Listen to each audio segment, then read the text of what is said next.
Olá, boa noite. Boa noite. O ex-deputado federal Roberto Jefferson, do PTB, vai ser transferido para o complexo penitenciário de Jericinó, na zona oeste do Rio de Janeiro. Roberto Jefferson passou a noite no presídio de Benfica, na zona norte do Rio, porta de entrada para o sistema carcerário. Ele teve a prisão domiciliar revogada no sábado pelo Supremo Tribunal Federal porque desrespeitou regras como passar orientações a dirigentes do PTB, usar as redes sociais, receber visitas, conceder entrevista e disseminar fake news. Ontem, a Polícia Federal esteve na casa de Roberto Jefferson, em Comendador Levi Gasparian, no interior do Rio de Janeiro. Mas o ex-deputado federal resistiu à prisão. Eu não vou me entregar. Eu não vou me entregar porque acho um absurdo. Chega, me cansei de ser vítima de arbítrio, de abuso. Infelizmente, eu vou enfrentá-los. Roberto Jefferson atirou com um fuzil e jogou uma granada contra os agentes. O ex-deputado foi quem gravou essa imagem. Vou mostrar a vocês que o pau cantou. Eles atiraram em mim, eu atirei neles, ó. Tô dentro de casa, mas eles estão me cercando. Vai piorar muito. Mas eu não me entrego. Depois do ataque, ele divulgou esse outro vídeo. Chega de opressão. Eles já me humilharam muito, a minha família. Mas eu não tô atirando em cima deles, eu dei perto. Eu não atirei neles. Mas feriu, porque arrebentou o vidro. É, mas arrebentar a vida. É, mas. Eu não aqui, eu vou. Pera aí, só um minutinho. Eu não atirei em ninguém para pegar. Ninguém. Na confusão, um cinegrafista da Inter TV foi agredido por um apoiador de Jefferson. Ele foi socorrido e o quadro de saúde é estável. O BOP, Batalhão de Operações Especiais da Polícia Militar, foi até a casa do ex-deputado. O substituto de Jefferson pelo PTB na candidatura presidencial, Padre Kelmon, também foi até o local e entregou as armas do ex-parlamentar aos policiais. O ministro da Justiça, Anderson Torres, por telefone, também ajudou nas negociações. Só 8 horas depois, ele se rendeu. Roberto Jefferson estava em prisão domiciliar desde janeiro. Agora, além de perder o benefício, o ex-deputado federal foi preso em flagrante. Ele vai responder por 4 tentativas de homicídios contra os agentes federais que foram até Levi Gasparian cumprir a prisão. O delegado Marcelo Vieira e a agente Karina Oliveira foram feridos por estilhaços da granada e precisaram de atendimento médico. No fim da noite, Roberto Jefferson foi levado para a sede da Polícia Federal no Rio de Janeiro. Em seguida, foi para o IML, onde fez exame de corpo de delito. Na casa dele, os agentes apreenderam munições de treino e de fuzil, além de 2 armas. Roberto Jefferson foi preso em agosto do ano passado, durante as investigações de milícias digitais e organizações criminosas que, segundo o ministro Alexandre de Moraes, agiram contra o Estado Democrático de Direito. Ele havia recebido o benefício de prisão domiciliar devido a complicações de saúde. E o repórter Tony Vendramini está em frente ao complexo penitenciário de Jericinó, na zona oeste do Rio de Janeiro, e tem outras informações ao vivo. Tony, Roberto Jefferson já passou pela audiência de custódia? Boa noite. Boa noite, Lacombe. Boa noite, Érica. Boa noite a todos que nos acompanham. Já passou sim, a audiência de custódia terminou e a Justiça decidiu manter a prisão de Roberto Jefferson. Agora ele será transferido para o presídio de Bangu 8, em Jericinó, na zona oeste do Rio de Janeiro. Essa transferência pode acontecer a qualquer momento. A sessão aqui no presídio de Benfica, na zona norte, foi presidida pelo desembargador Ayrton Vieira, que é juiz auxiliar do gabinete do ministro Alexandre de Moraes, do STF. O Roberto Jefferson estava em prisão domiciliar desde janeiro e, antes disso, passou 5 meses em Bangu 8. Ele foi preso por determinação de Moraes no inquérito das milícias digitais.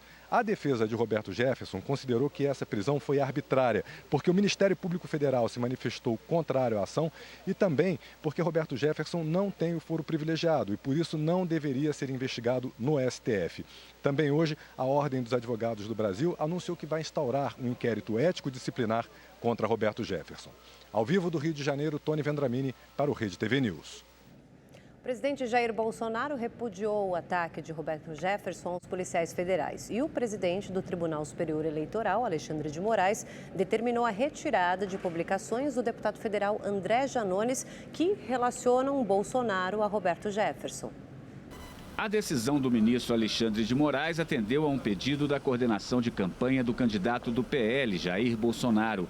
No despacho, o ministro afirmou que as postagens feitas por André Janones fazem uma relação que decorre de fato sabidamente inverídico e de narrativa manipulada, o que não pode ser tolerado pela Corte por se tratar de notícia falsa. Nas redes sociais, o presidente Jair Bolsonaro criticou as ações de Roberto Jefferson e prestou solidariedade aos policiais atacados pelo ex-deputado. Como determinei ao ministro da Justiça, Âncio Torres, Roberto Jefferson acaba de ser preso.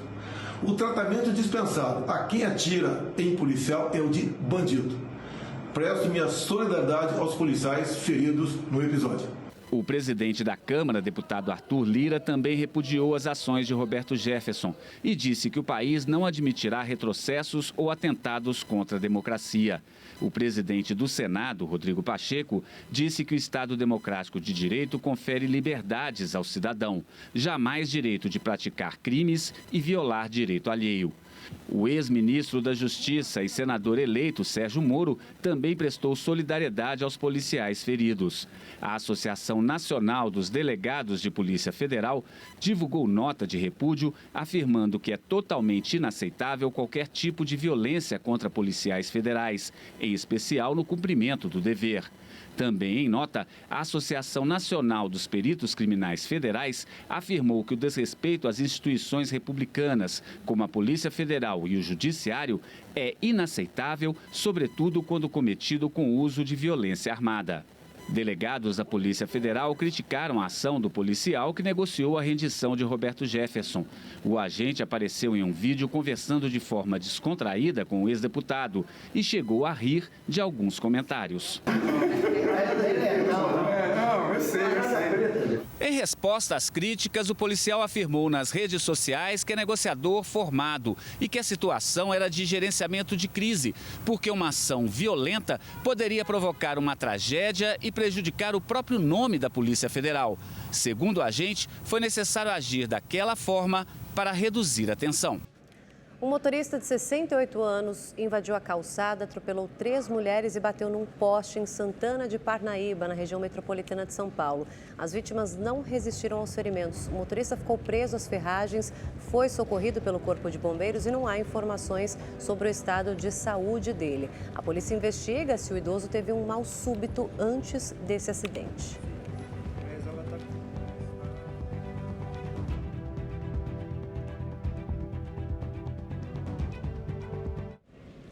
O Instituto Brasmarket divulgou mais uma pesquisa sobre as intenções de voto para presidente da República.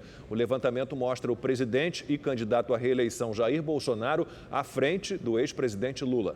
Na simulação do segundo turno, na pesquisa estimulada, considerando os votos válidos, Jair Bolsonaro aparece com 53,3%. Lula, do PT, ficou com 46,7%.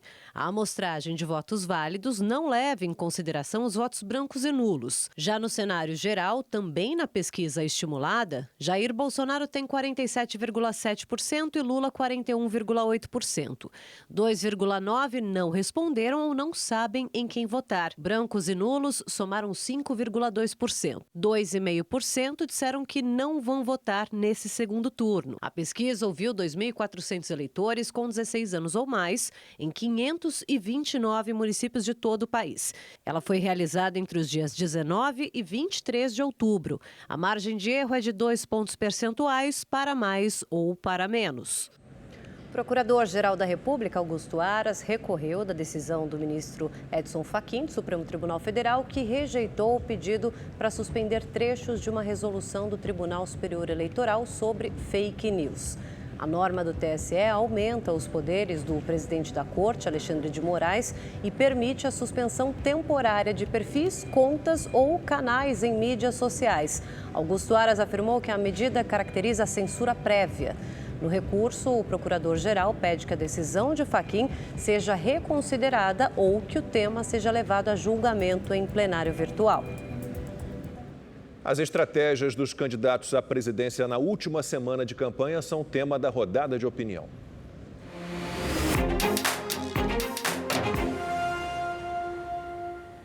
Esta é uma das semanas mais importantes da história recente do Brasil. No próximo domingo, o eleitor vai escolher que Brasil ele quer para o futuro. E isso vai além da política. Passa por agendas diferentes de valores e, principalmente, sobre a nossa liberdade. As propostas dos dois candidatos são bem conhecidas, com exceção da economia, tema que Lula esconde.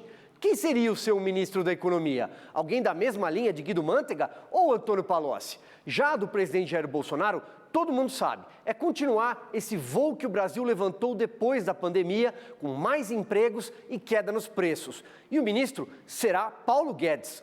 Todo o resto que nós vamos ver na campanha da TV, no rádio e nas redes sociais daqui para frente, infelizmente, vai ser de péssimo gosto. A eleição será apertada, muito apertada. Essa convicção comum permeia tanto a campanha de Lula como a de Bolsonaro. Ouvi a seguinte previsão ontem: a diferença entre os dois será de 1 a 3 milhões de votos. Se isso de fato se concretizar, será o pleito mais apertado da história recente do Brasil. E essa tem sido a tônica das eleições latino-americanas nos últimos anos. Pedro Castillo venceu no Peru por 44 mil votos. No Uruguai, Lacalle Pou teve 1,2 ponto percentual a mais que o adversário. E na Colômbia, o esquerdista Gustavo Petro passou raspando. Foram 3 pontos percentuais de vantagem. Por isso, na semana derradeira, cada detalhe importa. Os dois candidatos vão focar a agenda no Sudeste. E no caso do petista Lula, haverá anúncios também na área econômica e uma preparação intensa para o último debate na próxima sexta-feira. Meu nome é Joelson Mon. No primeiro turno eu votei em Belo Horizonte. No segundo eu vou estar viajando e gostaria de saber se eu posso justificar. A pessoa que votou no primeiro turno, ela pode sim apenas justificar no segundo turno. E para isso ela poderá se dirigir em qualquer sessão eleitoral diferente do município que ela costumeiramente vota, ou então ainda no dia da votação pelo aplicativo e-Título. O governo federal publicou o decreto que regulamenta o marco legal das ferrovias. Essa norma vai viabilizar investimentos privados na construção de ferrovias, no aproveitamento de trechos já existentes e na prestação de serviço de transporte ferroviário. Até agora, 27 contratos foram assinados entre a União e empresas. E novos contratos devem ser assinados nos próximos dias.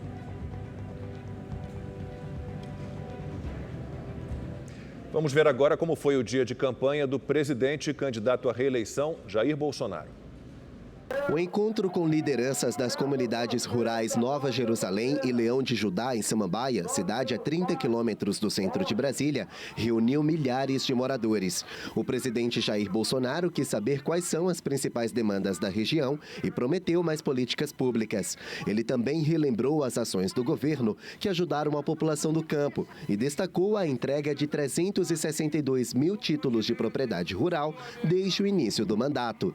E não fizemos isso pela força, fizemos trabalhando, dando dignidade para o assentado. O assentado começou a se sentir um cidadão de verdade. Quando recebe o título, ele passa a ter espaço junto à agricultura familiar. O presidente disse que, se for reeleito, o programa Titula Brasil, o programa que regulariza assentamentos rurais, vai continuar. Mais cedo, Bolsonaro almoçou numa churrascaria na Vila Planalto, também em Brasília. Ele foi acompanhado de ministros do governo federal. Na reta final das eleições, Jair Bolsonaro vai intensificar a campanha nos principais colégios eleitorais do país. Nos próximos dias, o candidato à reeleição pelo Partido Liberal tem encontro com agricultores em Barreiras, no oeste da Bahia, e deve voltar a São Paulo. Já o candidato à vice-presidência de Bolsonaro, Walter Braga Neto, deve voltar a Minas Gerais para reafirmar o apoio do governador reeleito, Romeu Zema, e conquistar o voto dos eleitores indecisos. Vamos ver como foi o dia dos candidatos à presidência. O ex-presidente Lula vai participar agora à noite de um ato de campanha num teatro em São Paulo. Quem acompanha esse evento é o repórter Giovanni César. Boa noite, Giovanni. Boa noite. O ex-presidente Luiz Inácio Lula da Silva, candidato à presidência da República pelo PT, participa agora de um ato aqui no Tuca, o Teatro da Universidade Católica de São Paulo. Lula, inclusive, acaba de chegar aqui na PUC. O ato reúne estudantes, professores, artistas, economistas, advogados, várias celebridades. E aqui do lado de fora também muita gente, mas muita gente mesmo, veio prestar apoio ao candidato petista. Mais cedo, no meio da tarde, ou melhor, à 1h30 da tarde, o ex-presidente Lula deu uma entrevista coletiva aqui em São Paulo. Vamos acompanhar. Durante o encontro com jornalistas, Lula falou sobre a prisão de Roberto Jefferson. Eu acho que é mais um dia em que a gente tem uma página da história brasileira melancólica, sofrido, para um país que está precisando, sabe, de ânimo, está precisando de altivez, está precisando de notícias boas. A gente é pego de surpresa com mais esse comportamento. O candidato também disse que, se for eleito, pretende incentivar pequenos agricultores a retomar a política de estoques reguladores. O objetivo é evitar a falta de alimentos em momentos de crise, com o fortalecimento da CONAB, a Companhia Nacional de Abastecimento, além de criar um programa de segurança alimentar. Lula ainda falou sobre a estratégia adotada nessa última semana de campanha. Eu tentar convencer, primeiro, as pessoas que não foram votar, por qualquer razão, que compareça para votar. E, obviamente, que pedir o voto para essas pessoas, tentar mostrar para essas pessoas o que nós oferecemos para o Brasil. E a nossa estratégia é essa, tentar ganhar cada voto, tentar facilitar que as pessoas vão votar.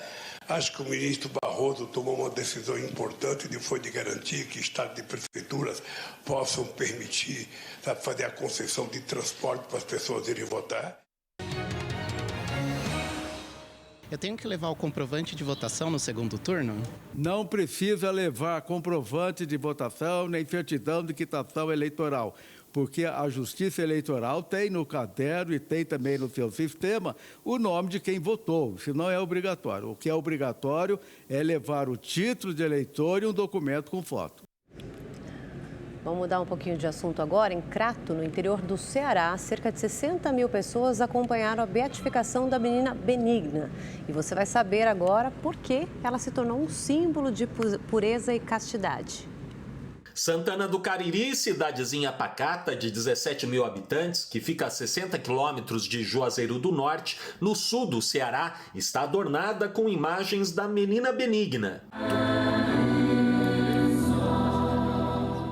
A criança, beatificada nesta segunda-feira, passou a ser considerada oficialmente serva de Deus para a Igreja Católica. Na prática, é uma nova santa para os fiéis brasileiros. Nesta casa amarela vivem Irani e Teresa, as duas irmãs de criação da menina que foi assassinada em 1941, quando tinha 13 anos e passou a ser venerada pelos católicos. Mesmo após 80 anos, Dona Teresa ainda guarda na memória a cantiga preferida de Benigna. Carneirinho, carneirão, olha pro céu, olha pro céu, pro céu, pro céu.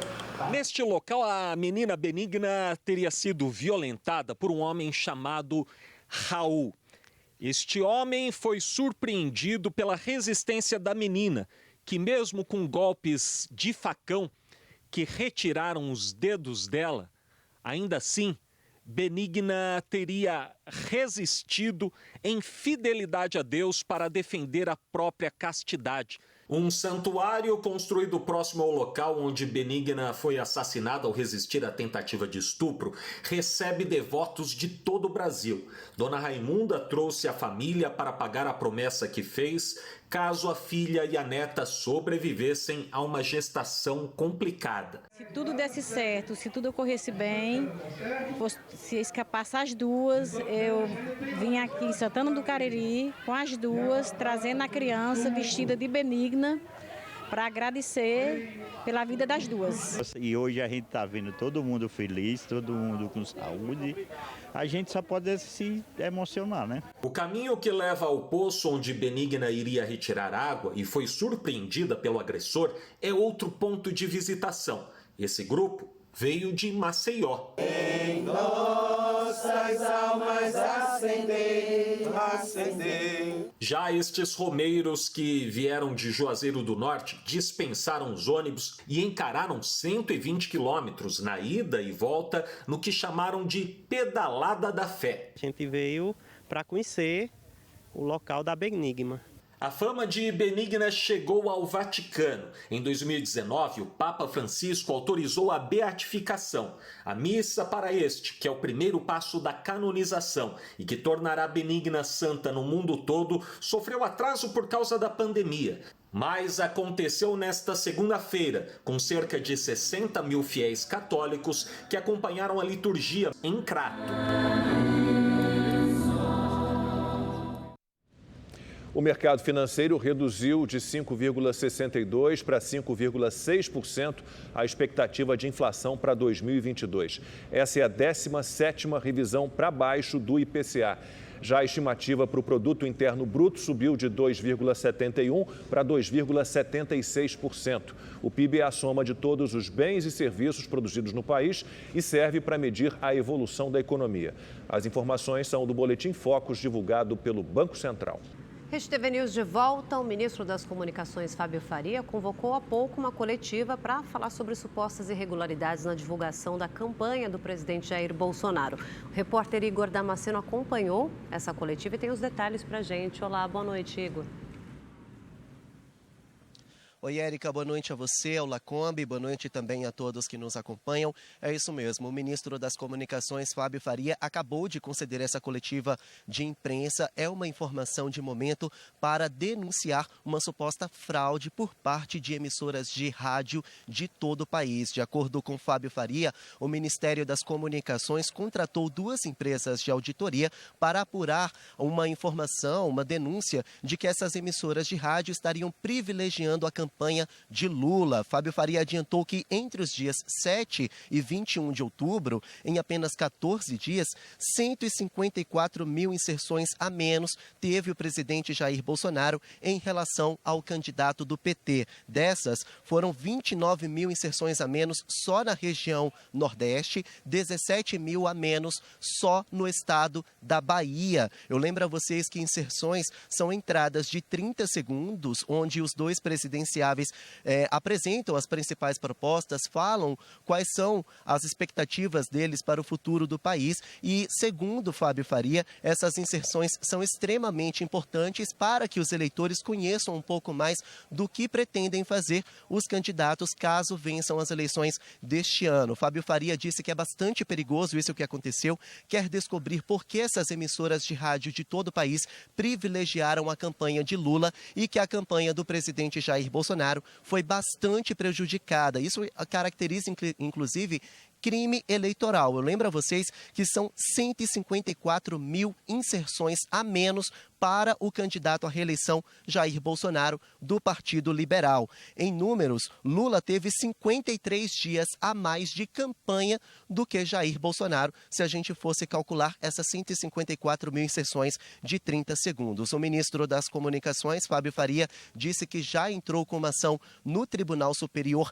Eleitoral. Ele disse que isso é um crime, prejudica a campanha, mas ressaltou que mesmo tendo menos conteúdo divulgado nas emissoras de rádio, Jair Bolsonaro tem figurado, tem conseguido dar a volta por cima e já figura na primeira posição nas intenções de voto na maioria dos institutos de pesquisa. Por enquanto, nenhuma emissora de rádio se posicionou, o Tribunal Superior Eleitoral ainda não se posicionou, mas Fábio Faria já disse que entregou essa denúncia. Nós também estamos atrás do candidato Lula, que ainda não se posicionou sobre esse assunto. O próximo passo agora é divulgar o resultado dessa auditoria feita pelas 2 empresas que foram contratadas pelo Ministério das Comunicações e aguardar a decisão do Tribunal Superior Eleitoral. O que a campanha do presidente Jair Bolsonaro quer nesse momento é ter o direito dessas 154 mil inserções que supostamente foram tiradas dele. Volto com vocês aí no estúdio.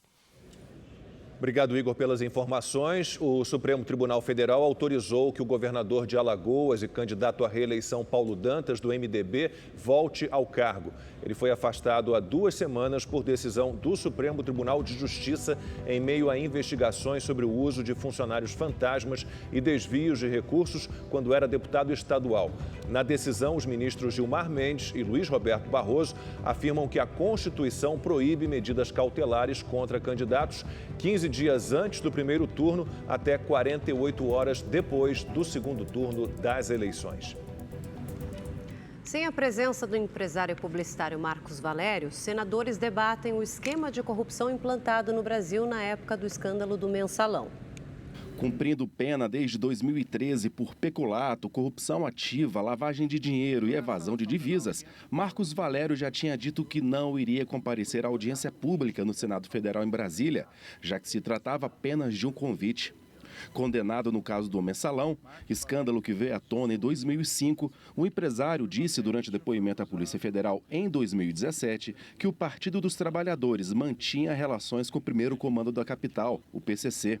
De acordo com o senador Eduardo Girão, do Podemos do Ceará, de quem partiu o requerimento para o debate de hoje, Valério também tinha falado sobre o recebimento clandestino de dinheiro de empresas de ônibus, de operadores de transporte pirata e de bingos, e que os repasses financeiros ao partido seriam uma forma de lavagem de dinheiro do crime organizado. A audiência pública de hoje foi para esclarecer o depoimento de Valério à PF. Durante o discurso de abertura, Girão criticou os ministros do Supremo Tribunal Federal e do Tribunal Superior Eleitoral pela quantidade de proibições determinadas pela Justiça durante a campanha eleitoral deste ano e a anulação do Lava Jato. Temos assistido sucessivos golpes contra a democracia do Brasil, instituindo a censura, a volta dela, sim, vindos justamente de alguns dos nossos ministros da Suprema Corte, que têm como primordial resguardar a Constituição. Durante a sessão foram exibidos vídeos e áudios de Marcos Valério contando como funcionava o esquema de lavagem de dinheiro.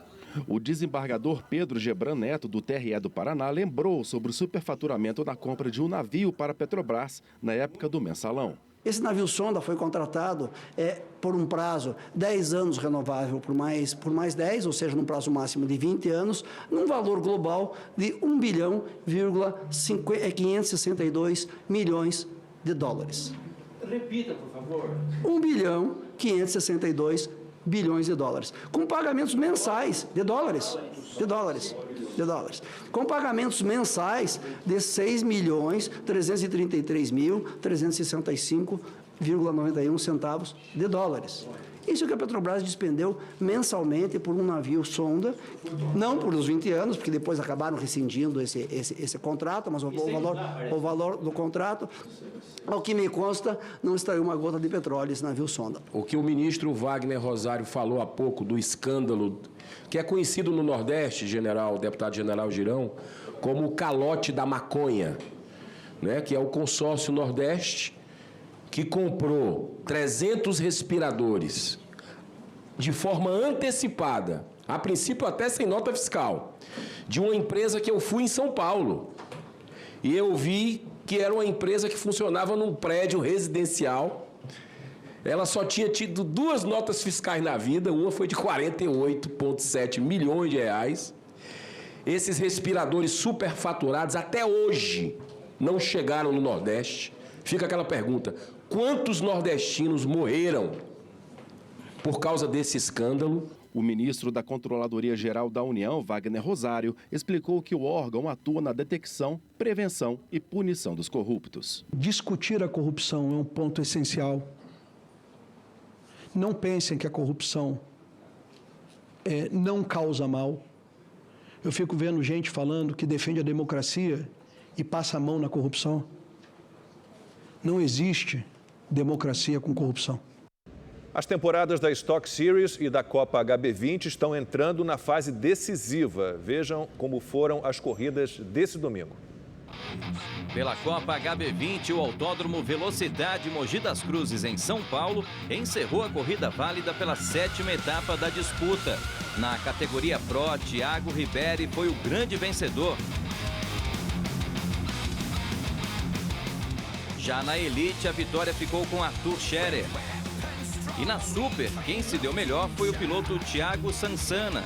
Agora a Copa HB20 faz uma pausa de 1 mês e meio antes da grande final da temporada de 2022, marcada para dezembro no Autódromo de Interlagos, em São Paulo. Na Stock Series, a prova de domingo em Goiânia foi favorável para o piloto Rafael Reis. Ele foi o grande vencedor da corrida 2, fechando a penúltima etapa do campeonato. Mesmo com a vitória, Reis está fora da luta pelo título. Vitor Batista, líder do campeonato com 298 pontos, Zezinho Mudiati em segundo com 290 e Arthur Leist em terceiro com 277, farão a grande decisão da competição. A oitava e última etapa da temporada será a Super Final BRB, que vai definir o campeão no fim de semana de 10 e 11 de dezembro, também no Autódromo de Interlagos, em São Paulo. Fim de semana na NFL teve partidas com muitos touchdowns, o equivalente ao nosso gol do futebol. Destaque para a vitória de um dos favoritos ao título da temporada. Na Califórnia, o San Francisco 49ers recebeu o Kansas City Chiefs e saiu na frente logo no início com um touchdown. Mas aí apareceu a estrela de Patrick Mahomes, que ajudou a equipe a virar a partida com 25 passes, sendo 3 deles para touchdowns. E no fim do jogo, os Chiefs, um dos favoritos ao título da temporada, venceu por 44-39. O Seahawks também se deu bem na rodada. Fora de casa, diante dos Chargers, a equipe alcançou a sua 4ª vitória na competição para chegar à liderança da Conferência Oeste. Destaque para Kenneth Walker, um dos recebedores do time, que marcou esse touchdown após correr 74 jardas. E ontem a Rede TV transmitiu ao vivo a vitória do New York Jets fora de casa em cima do Denver Broncos por 16-9. Tudo começou com essa arrancada aí de 62 jardas de Breece Hall. Olha só o Breece Hall para 30, para 20, vai escapar para um touchdown fantástico! Os Broncos deram a resposta na sequência com Murray. Bola para a correria do Murray para touchdown! Na volta do intervalo, os Jets aumentaram a vantagem com 2 field goals para sacramentarem a vitória por 16-9. Essa é a primeira vez desde 2015 que os Jets conseguem uma sequência de 4 triunfos seguidos na NFL. E se você quiser rever esta edição do Rede TV News, inscreva-se agora no canal da Rede TV no YouTube. Lá você pode assistir na íntegra a todos os nossos programas. É só acessar youtube.com/noticias Rede TV. A gente fica por aqui. Uma excelente noite para você, bom descanso e até amanhã. Boa noite, boa semana.